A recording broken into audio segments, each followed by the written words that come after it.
ఓం నమో వెంకటేశాయ. నారాయణం నమస్కృత్య నరం చైవ నరోత్తమం దేవీం సరస్వతీం వ్యాసం తతో జయముదీరయేత్. మహాభారతాంతర్గతంగా ఉద్యోగ పర్వ అనేటటువంటి అంశాన్ని మనం అధ్యయనం చేసుకుంటూ ఉన్నాం. అందులో భాగంగా 10వ పర్వ అంటే ఇంద్రుడు వృత్రాసురుణ్ణి జయించుట అనే అంశాన్ని ప్రారంభం చేసి 10వ అధ్యాయాన్ని మనం చెప్పుకుంటూ ఉన్నాం. అందులో భాగంగా నిన్నటి రోజున పీడ్యంతే చ ప్రజా సర్వాః సదేవాసురమానుషాః సఖ్యం భవతు తే వృత్రశక్రేణ సహ నిత్యదా అనే ఒక ఉపదేశం చేశాడు ఆయన. అంటే ఋషులంతా కూడా ఏం చెప్తున్నారంటే దేవతలు, అసురులు, మనుషులు అలాగే సర్వ ప్రజలు కూడా పీడింపబడుతున్నారు. ఎందుకని? మీరిరువురికి ఉన్నటువంటి యుద్ధం అనేది ఏ కారణమైతే ఉన్నదో ఆ యుద్ధం చేత సమస్త ప్రజలు, దేవతలు, అసురులు అందరూ పీడింపబడుతూ ఉన్నారు. కాబట్టి సఖ్యం భవతు తే వృత్ర శక్రేణ సహ నిత్యదా. శక్రేణ అంటే ఇంద్రునితోటి శాశ్వతమైనటువంటి సఖ్యాన్ని నువ్వు చేతువుగాక అని ఋషులు చెబుతూ ఉన్నారు. ఎవరితోటి? వృత్రాసురుడితో చెబుతున్నారు. సఖ్యం భవతు తే వృత్ర శక్రేణ సహ నిత్యదా. అనంతరం అవాప్స్యసి సుఖం త్వంచ శక్రలోకాంశ్చ శాశ్వతాన్ ఋషివాక్యం నిశిమ్యాథ వృత్రస్సతు మహాబలః.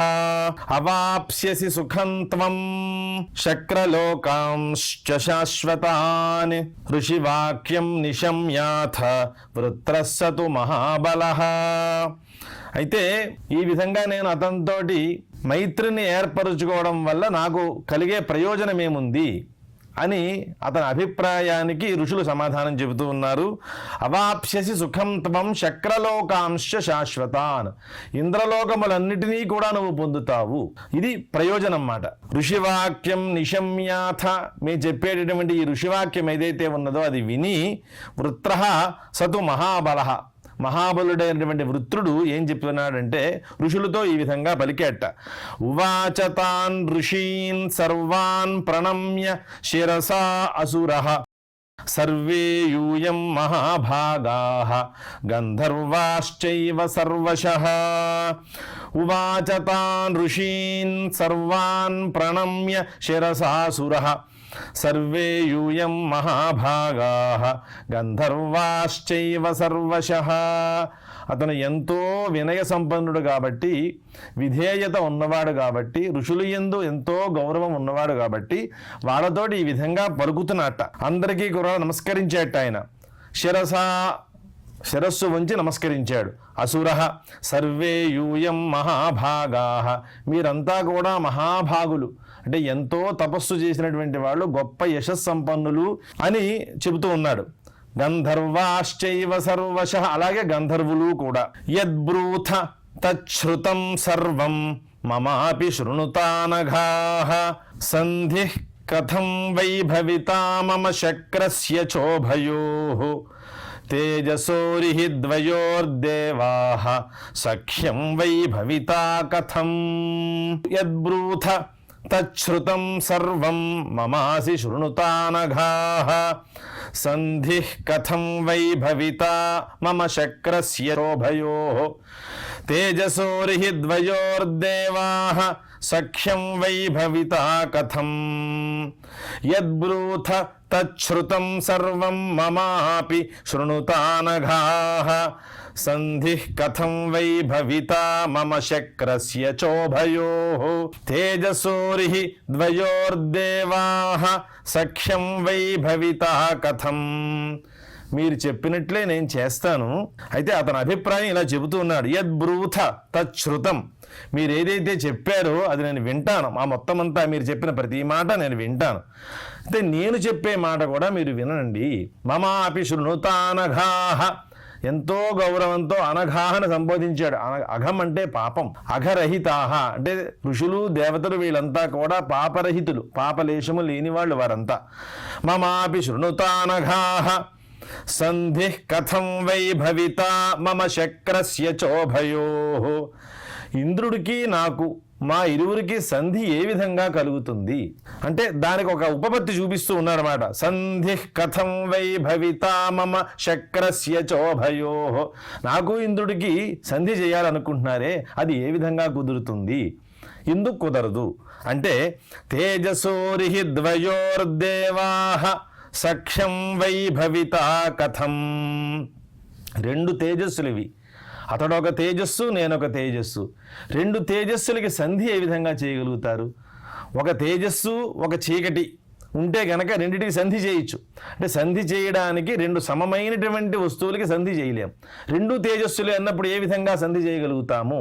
అతడు పరాక్రమవంతుడు, నేను పరాక్రమవంతుడినే. అంటే తేజస్సు అన్నదానికి అర్థం ఏమిటంటే తేజస్ సంపన్నులమే కదా ఇద్దరము, మా ఇరువురికి సంధి ఏ విధంగా కుదురుతుంది? తేజసోరిహి ద్వయోర్దేవాః సఖ్యం వై భవితా కథం. అప్పుడు ఋషులు చెప్తున్నారట, ఋషయ ఊచుః సకృత్ సతాం సంగతం లిప్సితవ్యం తతః పరం భవితా భవ్యమేవ నాతిక్రమేత్ సత్పురుషేణ సంగతం తస్మాత్ సతాం సంగతం లిప్సితవ్యం. సకృత్ సతాం సంగతం లిప్సితవ్యం తతః పరం భవితా భవ్యమేవ నాతిక్రామేత్ సత్పురుషేణ సంగతం తస్మాత్ సతాం సంగతం లిప్సితవ్యం. ఒక అద్భుతమైనటువంటి ఉపదేశం చేస్తున్నారు ఋషులు. సకృత్ సతాం సంగతం లిప్సితవ్యం. సత్పురుషులైనటువంటి వారితో ఒక సాంగత్యాన్ని మనం కోరుకోవాలయ్యా అని ఒక విధిని చేస్తున్నారు, ఒక ప్రతిజ్ఞ. సకృత్ సతాం సంగతం లిప్సితవ్యం. నువ్వు ఈ సాంగత్యాన్ని, సత్పురుషులైనటువంటి వారితో సాంగత్యాన్ని నువ్వు కోరుకోవాలి. ఎందుకు అంటే తతః పరం భవితా భవ్యమేవా. పరం భవ్యం అంటే ఉత్కృష్టమైనటువంటి శుభం కలుగుతుంది దానివల్ల.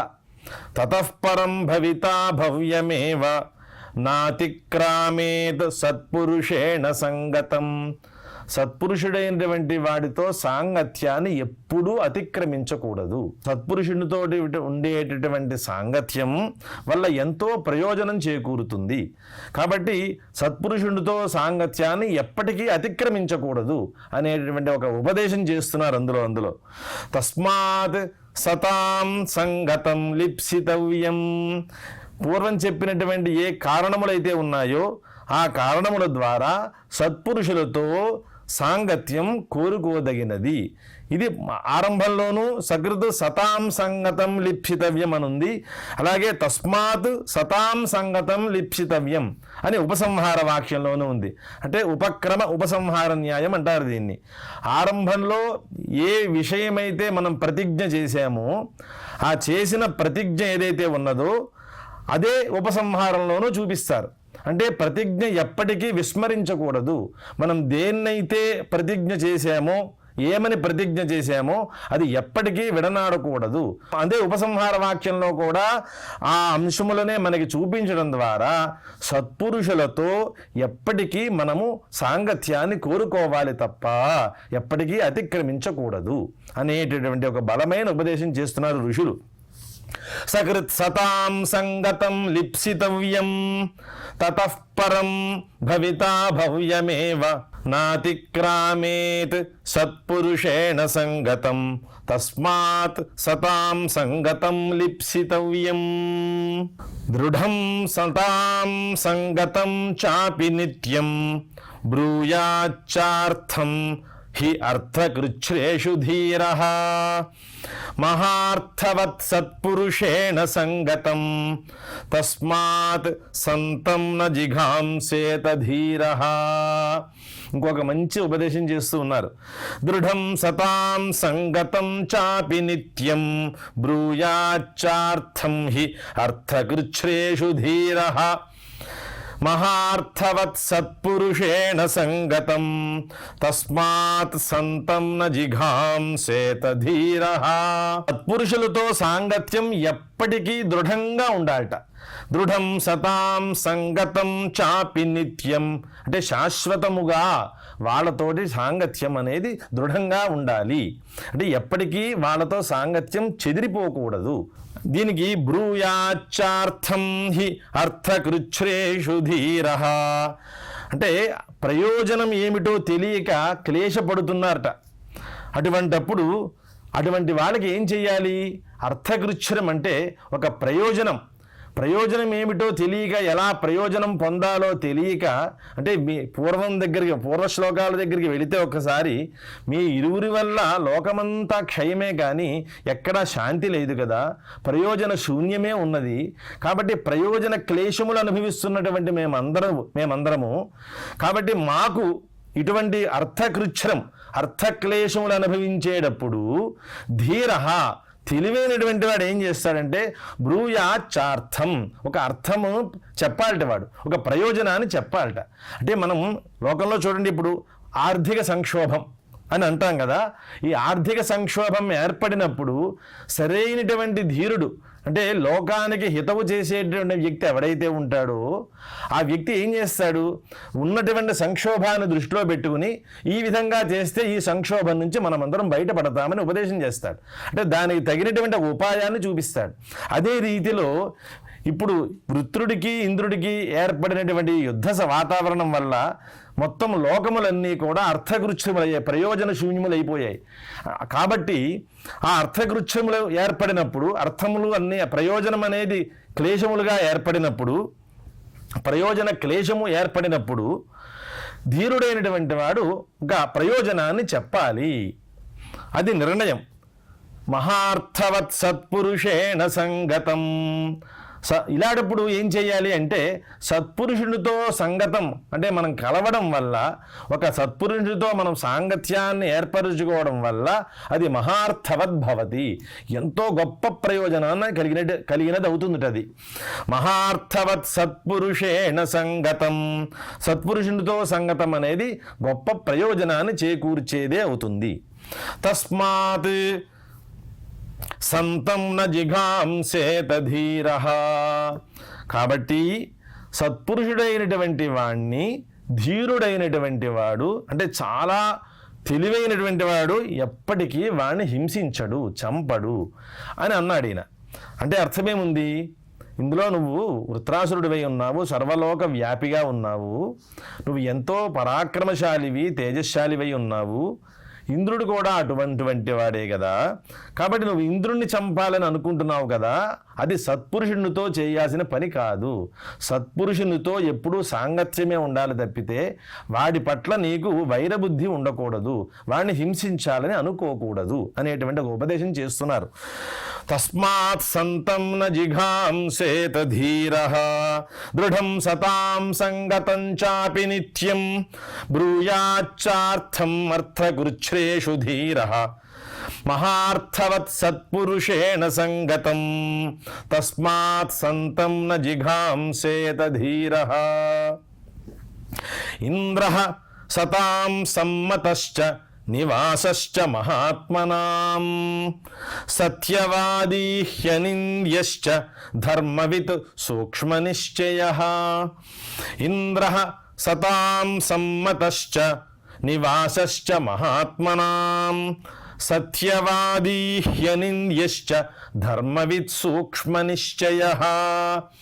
పూర్వం చెప్పిన దానికే అనంతర శ్లోకంతో ఇంద్రుణ్ణి మరంత విశేషము చేత బలపరుస్తున్నారు. ఇంద్రుడు ఎటువంటి వాడు కాబట్టి ఇటువంటి వాడు నువ్వు ఈ పని చేద్దామనుకుంటున్నావు కదా, ఇది తప్పు అనే విషయాన్ని చూపిస్తున్నారు.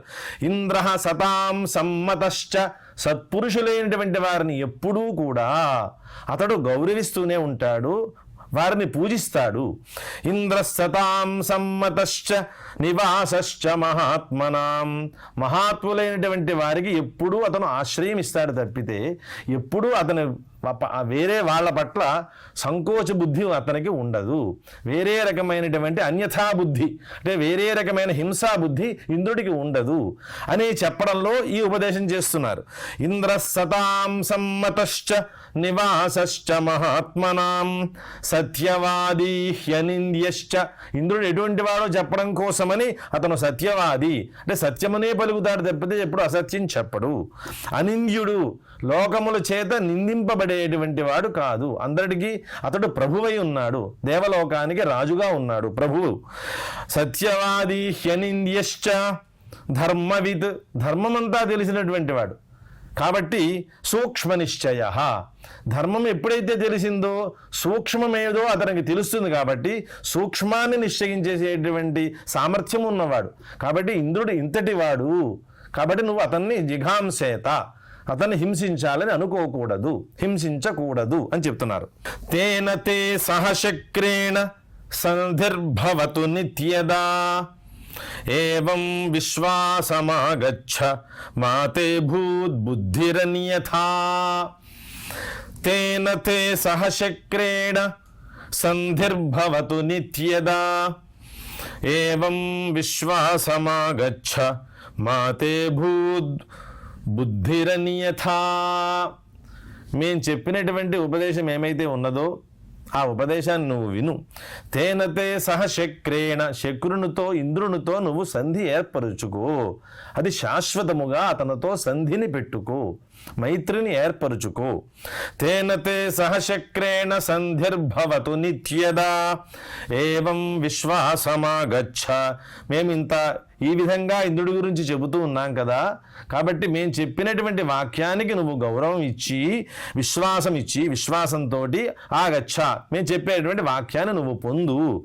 మాతే భూద్బుద్ధిరన్యథ, నీ యొక్క బుద్ధి మాత్రం వేరే విధంగా పోకుండా ఉండుగాక.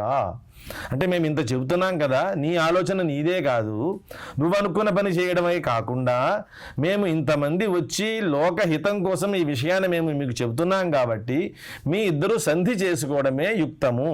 కాబట్టి మా వాక్యాన్ని పెడచెవును పెట్టకు, మేము చెప్పిన వాక్యాన్ని విని సంధి కుదుర్చుకో అనే అభిప్రాయాన్ని వ్యక్తం చేస్తూ ఉన్నారు. తేనతే సహశక్రేణ సంధిర్భవతు నిత్యదా ఏవం విశ్వాసమాగచ్చ మాతే భూద్బుద్ధిరన్యథా.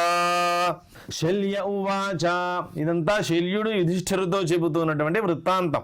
మహర్షి వచనం శ్రుత్వా తానువాచ మహాద్యుతిః అవశ్యం భగవంతో మే మానవీయాస్తపస్వినః.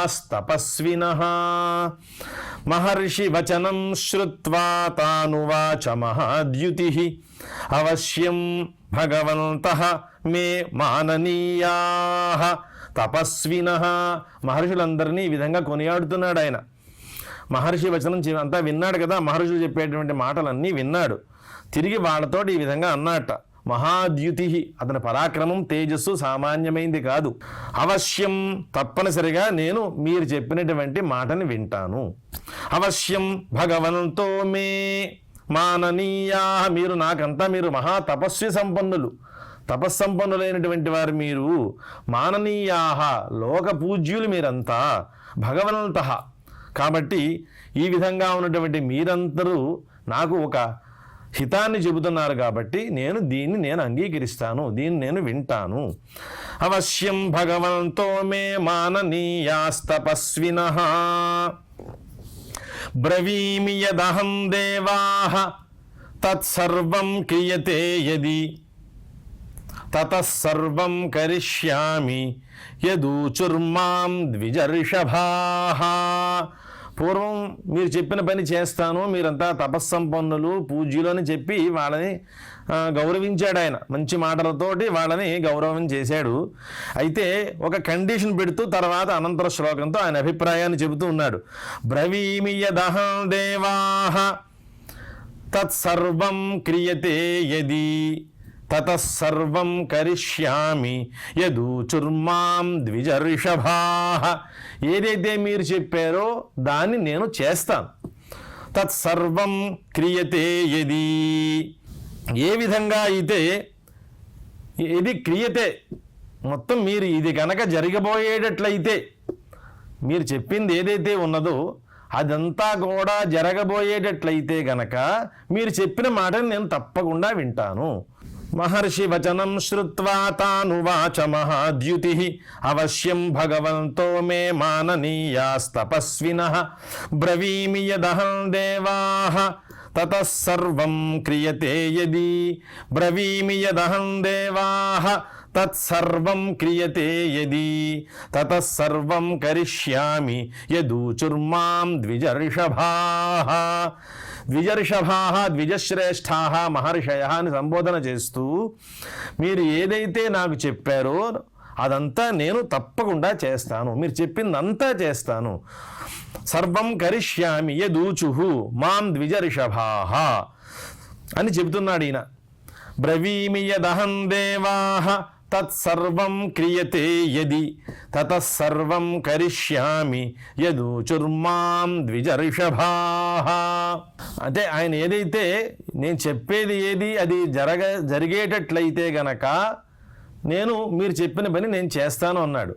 అంటే ఏది జరగబోయేది అది జరుగుతుందా అని అభిప్రాయంతో ఆయన అది జరగదు కాబట్టి నేను మీ మాటను వింటాను అనే అభిప్రాయాన్ని అంతర్గతంగా అంతతో గత్వా వ్యక్తీకరణ చేస్తున్నాడు ఆయన.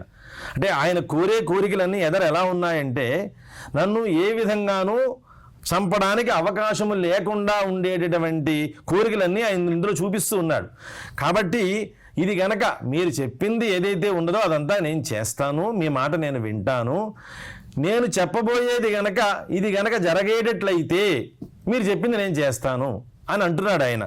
ఇది జరుగుతుందా జరగదా అనే అంశము తర్వాత శ్లోకంలో మనకి స్పష్టమవుతూ ఉన్నది. న శుష్కేణ న చార్ద్రేణ నాశ్మనా నచ దారుణ న శస్త్రేణ న చాస్త్రేణ న దివా న తథా నిశి. న శుష్కేణ న చార్ద్రేణ నాశ్మనా న చ దారుణ న శస్త్రేణ న చాస్త్రేణ న దివా న తథా నిశి. నన్ను ఏ విధముగా మరణహేతువులు ఎన్నైతే ఉన్నాయో వాటి ఏటి చేత కూడా నాకు మరణము సంభవించకూడదు. వాళ్ళు నన్ను ఈ విధముగా నన్ను మరణానికి ఈ రకమైనటువంటి అంశములు ఏవైతే నేను ఇక్కడ చెప్తూ ఉన్నానో, నా భావన ఏదైతే ఉన్నదో, ఏదైతే నేను ఉపదేశం చేస్తున్నానో దేనివల్ల మరణం పొందకూడదు అనే నేను ఏదైతే ప్రకటన చేస్తున్నానో వేటి వల్ల కూడా దేవతలు నన్ను చంపకూడదు అని స్పష్టంగా ప్రత్యేకించి ఒక్కొక్క అంశాన్ని తీసుకుని చెబుతూ ఉన్నాడు ఆయన. శుష్కేణ ఎండిపోయినటువంటిది ఏదైనా సరే వాటితోటి నాకు మరణం సంభవించకూడదు. శుష్కమైనటువంటి ఒక వస్తువు అది ఏదైనా కానివ్వండి. అలాగే ఆర్ద్రం అంటే ఆర్ద్రత అంటే ఒక తడితో ఉన్నటువంటి వస్తువు, అది అనేక రకములుగా లోకంలో మనం చూస్తూ ఉంటాం అనేక ఆయుధాలని. అంటే శుష్కము అలాగే ఆర్ద్రము అలాగే నాశ్మన ఏ బండరాతితోటి మనం చంపడం కానీ ఏదైనా బండరాయి నెత్తిమి పెట్టేసాడంటాం కదా లోకంలో, ఈ విధంగా ఓ బండరాతితో కానీ అలాగే నచ దారుణ కాష్టముతోటి తయారైనటువంటి ఏ ఆయుధము చేత కానీ నచ శస్త్రేణ శస్త్రం కానీ ఏ శస్త్రము చేత కూడా నన్ను వాడు చంపకూడదు. అలాగే నచాస్త్రేణ అనేక అస్త్రములు ఉన్నాయి లోకంలో, ఏ అస్త్రము చేత నాకు మరణం సంభవించకూడదు. అంటే ఏ అస్త్రమును వాళ్ళు నా మీద ప్రయోగించకూడదు. నా దివా పగలు చంపకూడదు, అలాగే నిశి రాత్రి నన్ను చంపకూడదు. వధ్యో భవేయం విప్రేంద్రాః శక్రస్య సహ దేవతైః ఏవం మే రోచతే సంధిః క్రేణ సహ నిత్యదా. ఈ విధమైన కోరికలు కోరాడు ఆయన.